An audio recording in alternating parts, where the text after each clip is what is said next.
Okay, nauso 'tong Nepo babies at, Disney princesses at itong, nepotism. Well, alam naman natin na yung mga nai-involve sa ganyan, okay, sinasabi ni I mean yung isa nakita ko sa Instagram 'no, sinabi niya may caption dun na nakita kong picture niya na hindi raw siya hindi raw hindi raw sila gumagamit ng taxpayers money. Well, kung ikaw ay nepotism baby o nepo baby o sinasabing Disney princess kung ikaw ay babae, eh, ano ka, kalokohang hindi hindi ginagamit ng magulang mo o ng pamilya niyo yung taxpayers money.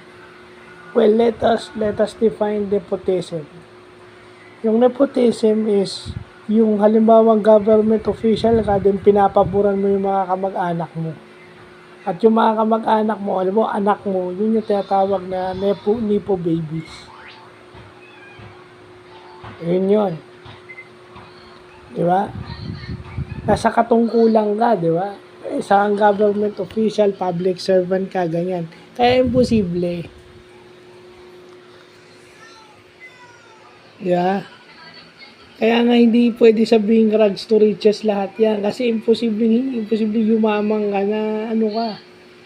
Bibira yung tao na rags to riches. Ibig sabihin may koneksyon ka talaga sa gobyerno. Yung nga sinasabi ni Divina, yung karakter ni Rosana Roses. Kung gusto mong yumaman ng mabilis, illegal at legal ang gagawin mo. Yan ang totoong nangyari. Sa Batang Quiapo, yung example ng nepotism is makikita rin sa Batang Quiapo yung mga koneksyon ng mga Montenegro at Guerrero dati bago sila mag-away. That is what you call nepotism.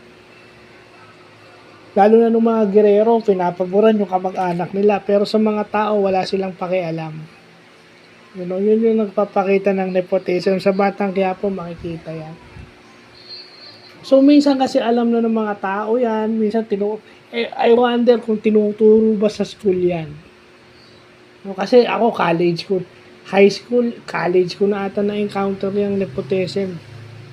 Pero at this age, dapat ang mga kasi hindi pa naman maiintindihan ng masyadong bata yung nepotism. Siguro junior high, senior high, siguro dapat tinuturo na yan. Yeah, so, yun lang pa.